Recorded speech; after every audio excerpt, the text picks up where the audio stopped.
Welcome to the G5 Hive Live in our next installment of our Worker Bee series, where we deep dive into the G5 college football landscape with the folks that know the teams the best. If you're watching us on YouTube, please hit that like and subscribe button. If you're listening to us in podcast form, please rate and review. Today, we'll be heading over to Conference USA and taking a look at New Mexico State Aggies, who finished 3-9 last season. They wrapped up their 2025 spring practice with their spring game on April 15th. We have a special guest joining us today. He is the New Mexico State Aggies TV play-by-play broadcaster. You can catch him on TV doing play-by-play for the WAC, Conference USA, NCAA championships. In 2018, he was tabbed top 30 broadcasters under 30, or sportscasters under 30, by the Sportscaster Talent Agency of America. He is Adam Young. Adam can be found at Young PBP on X. Welcome to the show, Adam. Appreciate you guys having me for a second straight year. Thanks so much. We appreciate you joining us back. And for those who are just turning into the G5 Hive for the first time, can you tell us a little bit about yourself and how long you've been covering New Mexico State football? Yeah, so I've been the TV voice since 2017, which was a fun year. They went to their first bowl game since 1960 that year, and I've been the TV voice for football ever since. And when I came here, guys, I was doing a couple of different sports, and now I'm doing 7 different sports. So I'm the TV voice for football. I call our TV play-by-play for every other sport that we do as well. So they keep me busy in the fall, they keep me busy in the winter, and also in the spring as well. So doing baseball and softball right now. I do volleyball, men's and women's basketball, women's soccer, of course, football. So I do a lot of sports. I do our coaches shows on radio as well. I handle a lot of our podcasting, all of our content. And then I'm our director of broadcasting as well for our property for Van Wagner. So I stay busy. It's not just football, but happy to be talking football today. Of course, a lot has changed with the transfer portal. Spring ball ended, I guess it was a couple weeks ago, and the team has changed a little bit since. And we'll talk about that, I'm sure, as we go along today. And if you're not watching us on YouTube and you're just tuning in for an audio, we are down here on the field. Adam can't get any closer to being, just part of the team at this point. I mean, you're right there on the field. We've got everything that you need here at the G5 Hive. I figured this was a good look today. I was going to do it inside the office, and it was a little bit chilly in there, and I know it's warm on the field. So I'm out here on the turf. They got a bunch of construction going on behind our video board in front of me. They're doing a bunch of facility upgrades, which, as everybody knows, it's a facilities arms race right now in college football, and you're just trying to keep up. So it's a beautiful day, blue skies. It's a little breezy, but the wind isn't doing much, and I figured this was a good backdrop for today's podcast. It absolutely is. Well, let's get over to the New Mexico State football team. For those not familiar with the Aggies' offensive style, how would you describe it? Well, it's a new offensive coordinator this year, so I think we're still trying to learn as well. But it's David Yost, who's the new OC. He's a veteran around college football. I think next year, and it's all going to depend on personnel, but we'll see a better mix of run and pass. Last year, they obviously had a couple of good running backs with Seth McGowan and Mike Washington as well. The quarterback room was a problem a year ago, and they feel like they upgraded there with Logan Fife, who came in from Montana. So personnel-wise, I think that'll dictate what they do. They still need to go out there and get a couple more running backs now because of the transfer portal the last week. But if they have a good running back room, we'll see a good mix of run and pass. And I've been thoroughly impressed by new offensive coordinator David Yost, who came here right before spring ball. He's been at Missouri, he's been at Oregon, he's been at Utah State, where he tutored Jordan Love. Most recently, he was at FIU. He has been able to run a lot of great offenses and mentor a lot of really good collegiate quarterbacks who went on to have NFL careers. So I think that's been a great addition, and that's been an addition that has really helped the offense going back to February. Well, let's get to the position where it all starts on offense, and that's quarterback.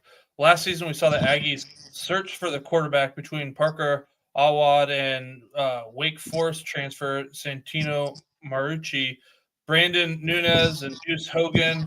Marucci and Brandon Nunez and Hogan have all hit the portal, and they brought in Logan Fife, like you mentioned earlier, from Montana. And before Montana, he was at Fresno State, so he kind of knows, what this competition is like here. How did that room look in the spring? It looked better, and Logan Fife was the big reason why. And Jalen Patterson's a freshman who they are really high on. He's probably the number 2 coming out of spring ball. True freshman, has a lot to learn, but a ton of potential. And then Parker Awad, who started a bunch of games last year, was the starter out of camp. He's probably your number 3 going into the fall. Of course, they could add some guys in the portal as well. But right now, it's probably Fife and then Patterson and then Awad. And Parker's capable. I mean, he had some good flashes a year ago, but the addition of Logan Fife was by far the biggest addition. And, of course, Tony Sanchez, the head coach, knew that going into the offseason. He had to add an experienced quarterback. And what they did as far as working out of the transfer portal, the year prior, Deuce Hogan was the one guy with FBS experience, but it was very limited. He was at Iowa and Kentucky, did not have a lot of game snaps. So it was a lot of practice work, and that was all. He didn't have a lot of film at the FBS level. And Tony Sanchez was very vocal about, I'm only going to go there and get somebody who has film at the FBS and or high-level FCS level. And Logan Fife has that. He played at Fresno State. He was the starter at Montana, so he had film they could work off of. That was the battle last year. They just had a lot of guys who did not have experience at this level. And there was a really big learning curve, and that learning curve wasn't met throughout the entire year. So they went in there, they got a guy with experience at a high level, Logan Fife. They can kind of groom Jalen Patterson a little bit, it appears. And then Parker Awad's your number 3. And I'm sure they'll add some depth in the portal. I don't think they're going to go out there and get a guy with a bunch of FBS experience, but they should go out there and get somebody who maybe has been a starter at the JUCO level, who can fill in the backside with practice and then scout team. And then who knows what happens with injuries, maybe get some reps in a game next year as well. So they have certainly added to that quarterback room in the offseason. They feel good about where they're at with Logan Fife. Can you describe a little bit of Logan Fife's style? Is he a pocket guy? Does he run? Just for our listeners. I think it's a little bit of both, guys. He can scramble. He's not looking to run first, and I'm sure they're going to try to protect him at all costs next year as well, knowing how valuable he is to the offense. He's shown a great arm collegiately. I think he has the weapons around him to have success, especially at wide receiver. It was hard to tell what that wide receiver room was like a year ago because they just weren't given many chances with balls that were catchable. So they added some good pieces in the wide receiver room that we'll talk about in a little bit, and they brought back some key guys. So I think he has good playmakers surrounding him, but it's a little bit of both. He can scramble if he needs to. He's not going to look to run. They ran with their quarterbacks a little bit more last year than we've seen in the past with Parker Awad, and then Brandon Nunez in particular ran a lot last year. So I think it's a little more of a pocket passer than what they had a year ago, but has the ability to do both. Moving over to that running game, and as you mentioned, they took a big hit just last week with Seth McGowan going to the transfer portal. Prior to that, they lose Mike Washington to Arkansas and Monty Watkins also to the transfer portal. That opens up 325 attempts, 1,587 yards, and 11 touchdowns. So almost all the production from a year ago is now gone. How did that running back room look in the spring? It looked good, but that's because they had McGowan. I did like the depth behind McGowan in the spring. There's a couple of guys who have been in the program for a couple of years that just haven't been able to get carries because of the depth. Tim Gans is a name to watch, I think, for this year. He's experienced, 5th year in the program. He's playing for his 3rd different head coach, so he's been around for a while. Isaiah Ruddison had a good spring. I expect him to have a good year. Dijon Stanley, they added him in the portal from Utah. He's an athlete. I don't think he's a guy that goes out there and gets you 15 to 20 carries. I think he makes a lot of plays in different ways. They could probably use him as a receiver a little bit, jet sweeps, return game, and then he'll get some carries. But I think he's more of a Monte Watkins kind of a running back as opposed to a Seth McGowan power running back. And now we'll see what they do in the portal here in the coming days and in the next week. Obviously, there's a lot of carries to be had, it looks like. McGowan was a player of the year in the conference, kind of a player. So it's a huge loss. But the portal takes and the portal also gives. And there's some quality running backs in the portal right now they can go out and snatch. And I do like the depth behind what they had with McGowan. So Gans, Ruddison, Stanley, those 3 guys really jump out. Lorenzo McMillan, 6th year in the program, battled injuries during spring ball, so we didn't see him much, but he has experience. He could get some carries. And then Roscoe Burton is a sophomore who looked pretty good in the spring game. So there's options, but I'm sure they're going to go out in the portal and add a running back or two. Assuming that, what we know today, right? The three running backs you mentioned there with Gans, Ruddison, and Stanley, and let's assume, they, for whatever reason, that they don't add anyone. Would you kind of see their roles being similar with Gans and Ruddison more being like Washington and McGowan, with Stanley being like you said, Monty Watkins? That's a good way of putting it. And personally, I think they can win with Ruddison and Gans. I really do. But, when you lose a guy like McGowan, I think you're going to try to get a really good running back on the portal. It should free up some money, I would think, as far as NIL is concerned. And that's a good way of putting it. Gans and Ruddison can kind of carry the load, and then you mix in Stanley, and his speed is just next level. I just don't think he's a guy that's gonna carry it 15 to 20 times a game. But we'll see. Roles will change as guys leave, and as McGowan leaves, that could mean Stanley does get the ball, double-digit times per game right now. And we just haven't seen yet collegiately if he can carry that load, because he didn't have that many touches at Utah, and he was used in a variety of ways. I do love their speed at running back, at wide receiver. They have guys who can make plays with their feet, and they didn't really have that explosiveness a year ago. The wide receiving room returns their top two receivers in terms of yardage, and TJ Pride and PJ Johnson III. They also bring in Tyler King from Wyoming and Jackson Owens from Riverside City College. How did that group look in the spring? They looked really good. They looked really, really good. Tyler King's going to be a great player. He was at Texas Tech. He was at Wyoming. He played a ton. His speed is next level. He's about 5'9", 5'10", with next level speed, so they can use him in a bunch of different ways. Donovan Fappel, 2 years ago, when they had a really good wide receiver room, when they won 10 games, Fappel, towards the end of that season, was one of the key guys. And then last year, he had a bunch of games that he missed because of dental work. He had a root canal or something going on, and he had to miss a bunch of games. So it was a weird year for him, and he didn't get a bunch of work. And I think he had a good spring and could, take on a bigger role this coming year. Another guy that not many people are talking about really, really wowed me during spring ball. It's a Division III transfer, AJ Williams. Williams had a good spring. He's got size. He's 6'3", 6'4", put up good numbers at the D3 level a year ago. Jackson Owens had eye-popping numbers at the JUCO level. TJ Pride missed spring ball. He was out with an injury, but they're obviously very aware of what he can do with the ball. And then PJ Johnson, I don't know if I'd call last year a breakout year, but he had better numbers. I think he's still got more in the tank.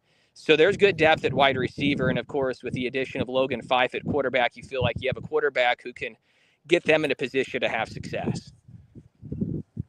Cordell David ran the most routes last year. He had the most targets, but with fourth in receiving yards a year ago, he's graduated. With Pride and Johnson returning and these other guys that you mentioned in this room, how do you see the targets getting divided up? It's a good question, just because there are new guys, and then TJ Pride didn't play during spring ball. I don't know if a go-to guy has emerged yet, and we did feel like going into last year, Cordell David was that go-to guy. AJ Williams has that potential. So does Tyler King with his speed in the slot, and then PJ Johnson has big playability.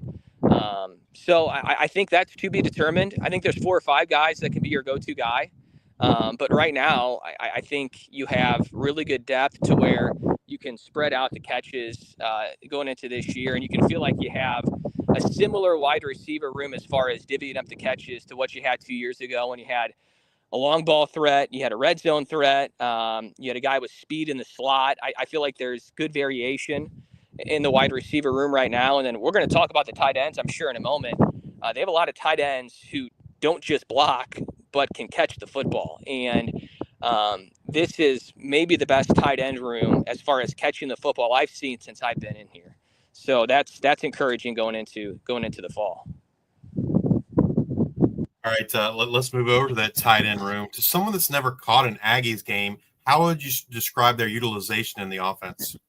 They'll throw the ball to the tight ends. And, I was wondering if that would still be the case with the new offensive coordinator with David Yost, and it appears that way. And for historians of college football, if you go back to when David Yost was running the offense at Missouri, they had a couple of NFL tight ends, Martin Rucker and Chase Kaufman. And he compares this tight end room to what they had at Missouri. So that's a loud statement. I mean, there's depth. Jerry Lydiot had a really good year last year. Gavin Harris was a great addition from Central Michigan, who had good offensive numbers at Central Michigan. Adam Parks had some good flashes a year ago. And then Trevor Stevens 2 years ago was a part of the offense, and then he missed all last year with an injury.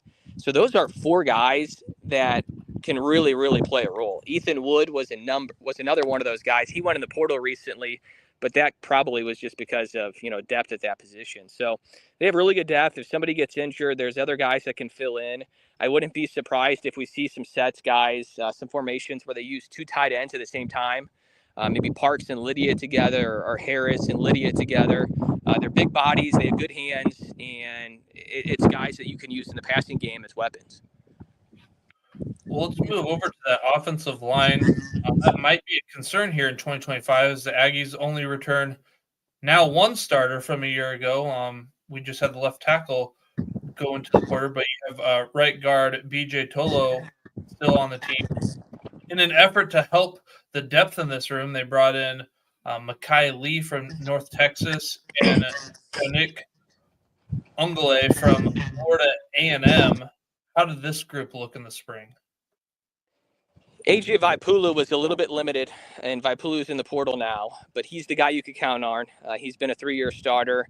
There's a lot of question marks there, and that's not to say that they can't be a strength of the team. It's just so many new faces, and it's a new offensive line coach, John Canova, who came over from Eastern Illinois.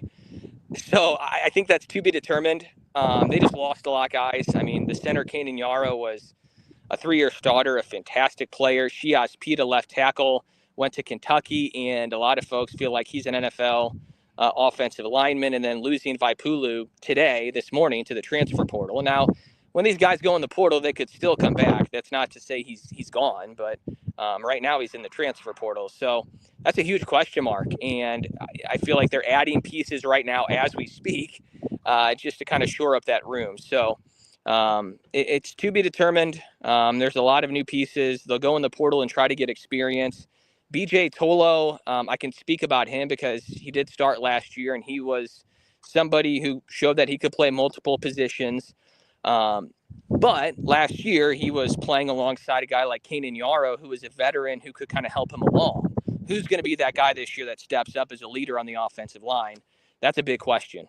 So that room, we'll be tracking that during portal season and during the off season as they try to, add as many pieces they can towards fall ball.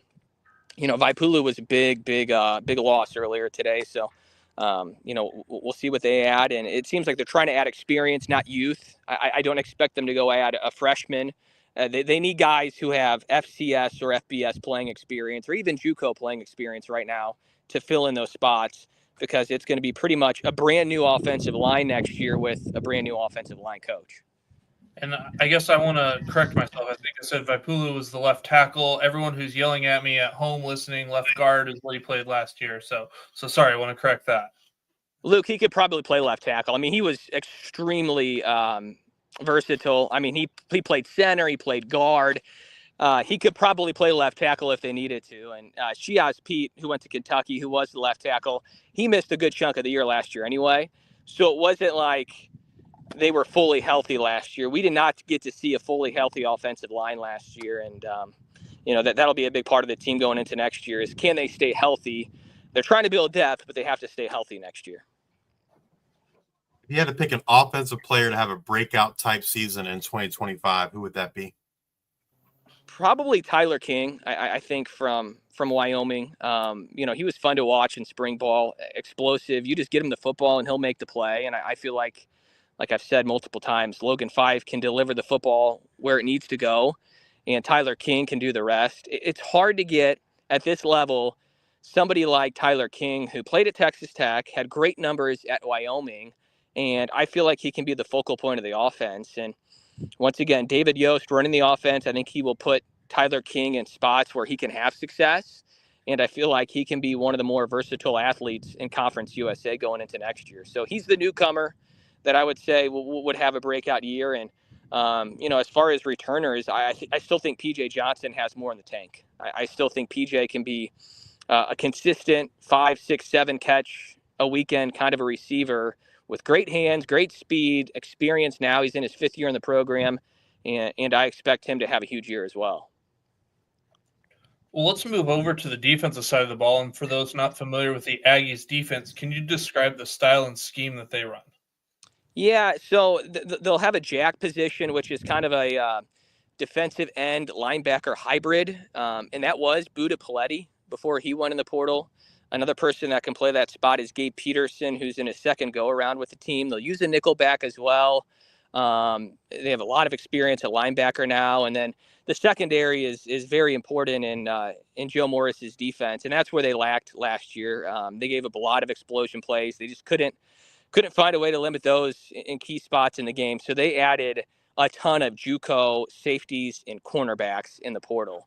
And Joe Morris is a very respected, experienced defensive coordinator. This is going to be his 2nd year now as the DC. 2 years ago, he had a really good defense at Sam Houston. So excited to see what his defense can do this year with, some key returners back, and then a lot of new pieces in the secondary. And then it was a tough week in the portal for the defensive line. I mean, they lost probably their top 3 players defensively, at least on the defensive line in the last week in the portal. Well, speaking of that defensive line, and as you mentioned, that group does take a hit. They lose 14 sacks from a year ago between Cale Edwards graduating, Noah Renze transferring to Coastal Carolina, the big run stopper in the middle, and Matt Lawson, all Conference USA freshman, Malaki Taisi, their sack leader from a year ago, Buda Pelletier, and edge Justin Beatles, all entering the transfer portal, most of them, like you said, just within the last week or so. So I'm assuming this group's featured returner has to be Naki Fahina on the interior of that line. But they also added several guys in the portal themselves. How did that unit look in the spring? It looked really good, especially in the spring game. It looked really, really good. But that was with Beatles, Paletti, Tassi. I was very bullish on how that defensive line could be coming into this year. So probably more pressure now on a guy like Naki Fahina. This is his 7th year collegiately. He got an extra year of eligibility. So he's older with experience. He was at UNLV. He was actually recruited by Tony Sanchez when Tony was the head coach at UNLV years ago. And, he's the key piece. He's the leader of that defense. And then Cole Schnett-Goki was a transfer last year from Division II Quincy. Cole was a starter early on in the year, but he got injured in week 2 against Liberty. I think he broke his leg. He got a very serious injury, and everybody thought his career was done. Well, he's back. He got a medical red shirt. He's back. So I think you can expect him to be a starter on that defensive line. And then the return of Gabe Peterson. Gabe was a starter 2 years ago on the defense 2 years ago under Nate Dreiling, who was the defensive coordinator. And he was kind of used at the similar spot that's now the jack position on Joe Morris's defense, where he's a linebacker defensive end hybrid. He went to Houston and Utah State last year. He was at 2 different schools. He returns, and if he can play anything like he did 2 years ago, he'll be a key part of the defense as well. So they do have some good returners, some key newcomers. We'll see what happens in the portal if the guys that went in the portal actually come back, which is possible, or if they're gone for good and they have to go get some new pieces. So it looked great, though. I mean, the defensive line looked really, really good during spring ball. I think if we would have recorded this a week and a half ago, I probably would have said that D-line was the strength of the team right now, just going into the second transfer portal window. In order for this room to be successful in 2025, is there any certain player you think needs to step up the most? Well, I think Peterson's key. I really do. Peterson's key because he does have experience. And I guess the question mark for Gabe is how is he going to look? He didn't play much last year at Utah State. He was at Houston last spring.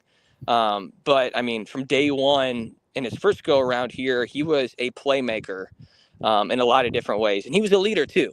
He led by example, not a super vocal guy, but he led by example on the field. So he's somebody that I'm looking at. And part of that is too, guys, because I've seen him play live. I've been able to see with my two eyes what he can do.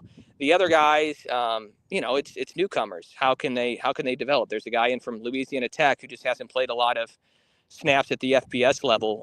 Brad Vislisel, who's in from FCS Northern Iowa, looks great, but how can he transition to the FBS level? So there's some question marks there, but there's time left in the transfer portal to add some pieces.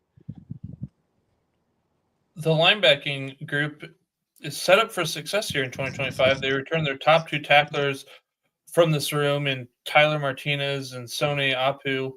That duo combined to play 1,465 snaps in 2024. How do you think this group looked in the spring? They look good, and I think a good chunk of it was the experience you talked about. Tyler Martinez had a breakout year last year. He was a backup 2 years ago, but a good player on a really good team. And then Sone's been a starter for the last couple of years, and he's a key leader at that Mike linebacker position on defense. I also like Quincy Davis, who played high school ball at Bishop Gorman in Vegas and has kind of been a backup so far in his career for the most part, but I still like his potential, and he's still around as well. So I like what he can bring to the table now in year number 3 in the program. They only lost one guy in the portal, Ron Perry, who was a backup, went in the portal. Ron was around a year ago. And they had a key loss late in spring ball. Chance Barron was a JUCO transfer who got injured at a scrimmage late in spring ball, and they really, really liked him. But they filled that spot last weekend when they added somebody out of the transfer portal from a JUCO in Kansas, Dodge City. So they're still kind of adding at that position, but they do have the experience of Sone Alpiu and Tyler Martinez and then Quincy Davis. So it's a good start to what they have at that linebacker position. Brad Vislisel is a guy who can play linebacker, can probably play that jack position as well, along with Reeves Baller, who was at Tulsa 2 years ago and then was in the program for the first time last year. So those guys could provide depth as well. It's a good start at linebacker, but it was a key loss because of the injury to Barron late in spring ball. Moving over to the defensive backfield, they look a little different here in 2025. They lose their leader in snaps from a year ago in safety Taden Barnes to Cincinnati. They lose safety Dylan Early and cornerback Keontae Glinton to graduation, but they do have some talent returning with guys like DeCarrick Hobbs, DeMarcus Crosby, Nick Session, and Josiah Charles. What should we expect from this room in 2025? It's a really good mix of returners and newcomers. And I feel like that's where they put the most work in as far as adding pieces. And it's a lot of JUCO guys who had pretty big offers coming out of high school. DJ Cloyd Smith is a name that comes to mind. Bernak Aya, a couple of newcomers that should see a lot of time. Really like that they were able to bring back DeMarcus Crosby, who has been in Joe Morris's system for 3 years now. He was with him at Sam Houston. And then DeCarrick Hobbs was also with Joe Morris at Sam Houston. So those guys know what to expect every single day, and they can kind of teach the youngsters or the newcomers. So there's a good mix of returners. They brought back their best guys, I felt like, and they added in some key pieces from the JUCO level who should be able to step in and play right away. And then Nick Session was at Oklahoma State before he came to New Mexico State a year ago. There's good depth. I think that's by design. They wanted to add depth and have good competition there, and it seemed like it was that way during spring ball. They tested Logan Fife, the new quarterback, every single day during spring ball. And it seems like, judging by what they're doing right now in the portal, they're still adding more pieces in the secondary. So they want to make sure they do not have the same issues they had a year ago when they didn't have a lot of depth and they gave up a lot of big plays. And if they can figure that out, the defense has a chance to have more success this year. Who do you feel needs to step up in the defensive backfield for that room to be successful in 2025? I think Hobbs and Crosby have to be good because they're the returners. They're the guys that know Joe Morris's system. They have to teach the youngsters. Crosby, 2 years ago, guys, I think he had 4 interceptions at Sam Houston. He didn't have that last year. Hobbs has the ability to make plays like that as well. Those are 2 guys that can be all conference defensive backs. They need to be really good, and they need to be teachers for those young guys because they're still adding pieces. And once you get to fall ball and you have guys that weren't there for spring ball, the learning process is kind of expedited, right? Because you only have so many practices to get ready for your opener. So their teaching, their expertise, their knowledge of what Joe Morris expects, I think is going to be really important going into the summer.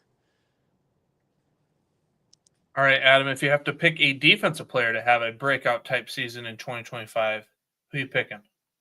I'm going back to Gabe Peterson. I think if Gabe can get back to the player he was 2 years ago here, he made plays, forced fumbles, got his hands on a lot of footballs, made big tackles, was all over the place. When the defense played well 2 years ago, Gabe Peterson was kind of the centerpiece of it. So that's my pick. He has knowledge of this place. He has knowledge of the community, the fan base. This is his last go around. So Gabe Peterson is my pick for a breakout year. We've talked offense, we've talked defense. Let's move over to the special teams. How's the special teams unit looking, and is there any concerns? I don't know if I'd say concerns. There are some question marks because they did lose a lot. They lost their punter, George Eberle. They lost their place kicker, Abraham Montano, who was really, really good.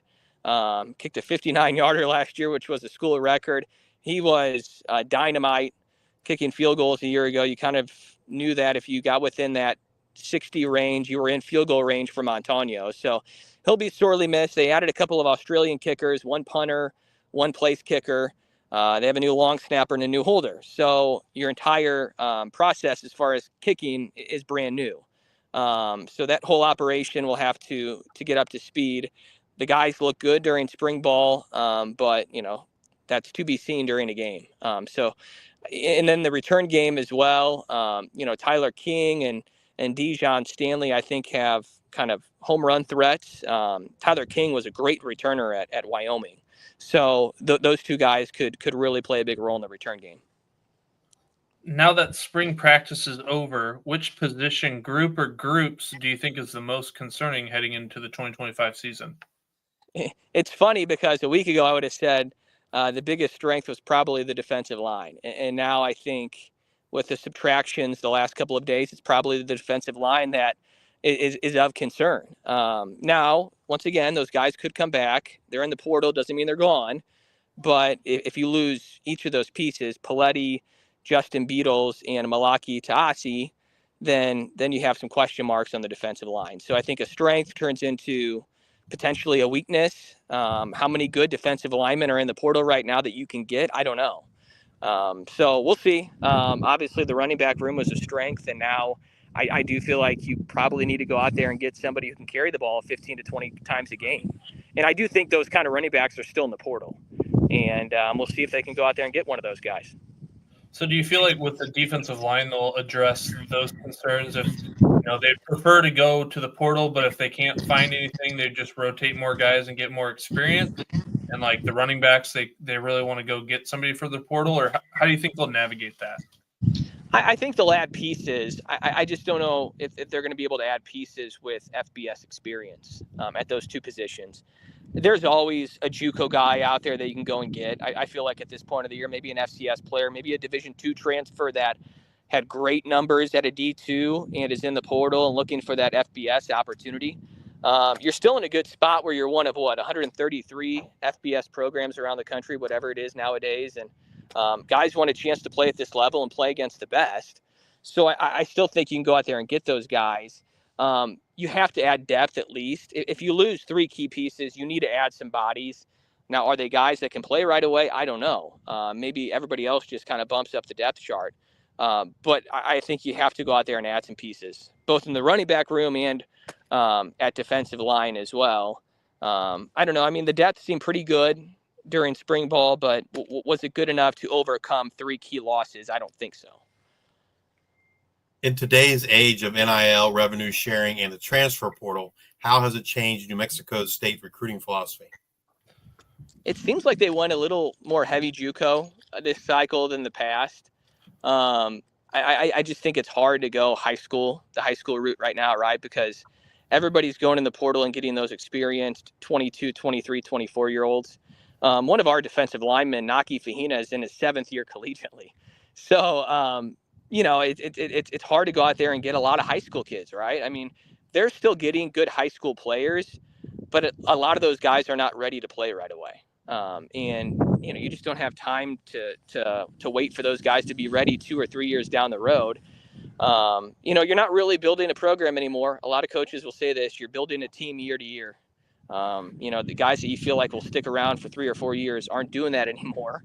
And with the 2 transfer portal windows, every head coach will tell you they dislike that. Tony Sanchez, head coach here, has been vocal about that. He said every head coach around the country dislikes the 2 transfer portal window theme right now. There should just be 1 transfer portal right when the fall season ends, before spring ball.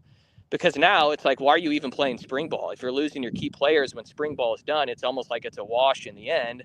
And the team that you had during the spring for a second straight year here is not the team that you have going into the fall. It's nothing close. I mean, you're losing too many guys because of Power 4 opportunities. So it's a totally different ball game right now, and it's unfortunate, I think, for the high school kids across all sports, because there's a lot of really good high school players, whether it be football, baseball, basketball, whatever the sport, that aren't getting that Division I chance right now because of the transfer portal, and it really stinks.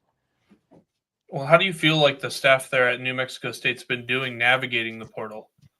They've done a really good job. I mean, it's kind of been blinders, like,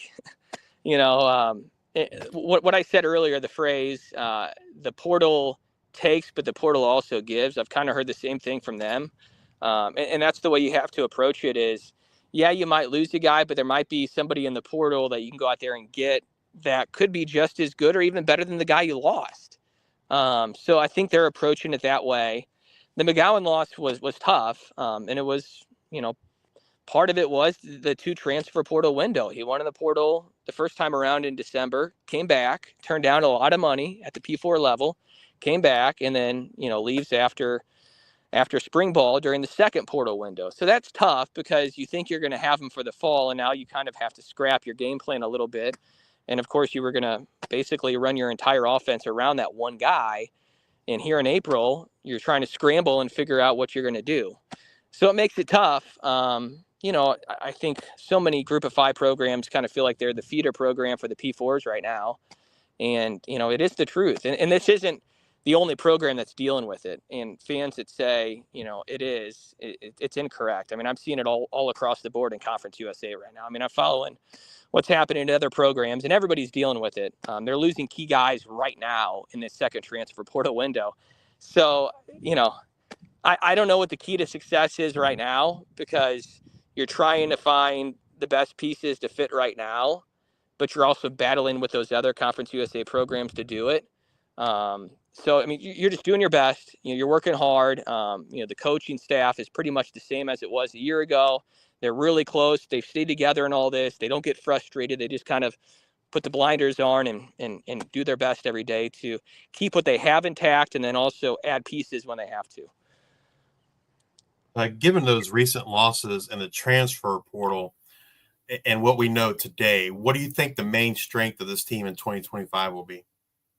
I still like their offense. Even with McGowan leaving, I still like the offense. They, of course, upgraded at quarterback, which, then upgraded the wide receiver room, I think, having a guy who can really deliver the football in spots where it needs to be delivered to, helped the wide receiver room. They kept their key guys from last year at wide receiver, and they added other key guys around them. Now, you need guys to block. So, this offense will probably go as far as the offensive line goes with it, because there will be pretty much an entirely new offensive line out there. So how quickly can those guys mesh and gel and figure it out together? That will be the big question mark for the offense. But I do feel like this offense has the chance to score some points. They have a veteran, experienced quarterback. And we know from last year, you kind of go as the quarterback goes. And they struggled last year because the quarterback play struggled. That was the biggest issue last year by far. And they have a quarterback now, and they kind of go with him. So what does success look like for the Aggies in 2025? Probably a bowl game, I think, right? I mean, the goal here is bowl game and Conference USA championship game, which is what they met 2 years ago, played in the championship game, played in a bowl game, lost in both, but still won 10 games, and it was a success. So the expectations because of that were higher a year ago, and they underperformed with only 3 wins. Easily could have had a couple more. The finisher against UTEP was one that got away from them. They had some early season games, probably Liberty in particular, when they should have started 2-0 and they couldn't finish off Liberty at home. Those two come to mind. It's a very favorable schedule, guys, especially on the front end. They start off with Bryant and Tulsa, both at home. They're not gimmies by any means, but if they play well, they should start the season 2-0. And then, things can kind of rattle off from there. I do think Conference USA is not going to be as good on the front end as it was this year. I think Liberty could easily take a drop off after they had so many guys back a year ago. And we'll see if Jacksonville State can sustain that success they had a year ago after the Rich Rod era. Same goes for Sam Houston, right? I mean, Sam Houston had a great year, lost their head coach, lost a lot of guys. So a lot of teams are in the same boat in Conference USA. And the schedule on paper doesn't look as difficult as it has in years past. So I'd say a successful season is probably 7 wins, a bowl game, and you're competing to get into the conference championship towards the back end of the season. Well, Adam, we've covered a lot of ground today, but is there anything else you want to share or think we should know about this 2025 New Mexico State Aggies football team? Yeah, I mean, it's hard to do these guys in April, right? I mean, it's so much has changed. We talked a couple weeks ago, and, I was telling everybody about McGowan and the great spring he was having. He was healthy, and I felt like they could have the conference player of the year going into the year. And so much changes right now in the collegiate sports landscape. So, they're still recruiting, which is crazy to think. In past years, before the NIL became a thing and before the portal became a thing, you weren't recruiting for your upcoming season in late April. But that's what they're doing right now. You're still trying to put the pieces together. And some of the best players New Mexico State had a year ago didn't come here until this second transfer portal window. So maybe they can pull some of that magic out again this year and fill in where now they have to fill in because of the losses. But it's the landscape we're in, guys, and they're not the only program in that boat, right? I mean, everybody else is dealing with the same thing. So we're just trying to get by the best we can. And the other interesting part, too, is like re-recruiting kids. Because there's some kids, across the G5 landscape and even in the Power 4 that maybe you don't get the first go around. And maybe they didn't get the playing time that they wanted at the first school, and then kind of go and like, hey, how are things over there? And then they come maybe that second time. Yeah, I mean, it's a unique situation, I think, with a guy like Gabe Peterson, who was here 2 years ago, and now he comes back, and he's been at 2 schools in between, but there's only been a year between his time here, which is crazy, but that's not a unique scenario. And speaking of re-recruiting, I have a lot of coaches telling me that the team that you currently have, you spend more time re-recruiting those guys, trying to get them to stay, than you do actually recruiting other guys that could be added to your team in the future.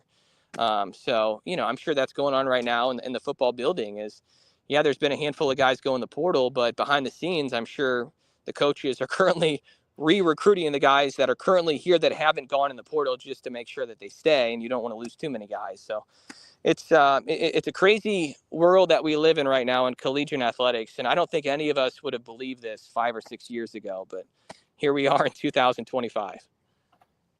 Well, Adam, thank you for taking some time out of your day to spend with us and share your knowledge. We greatly appreciate it. All right, guys. Thanks so much. Appreciate it. If you're watching us on YouTube, please hit that like and subscribe button. And if you're listening to us in podcast form, please rate and review on Spotify or Apple Podcasts. Thank you all for your support. Until the next time, we are the G55.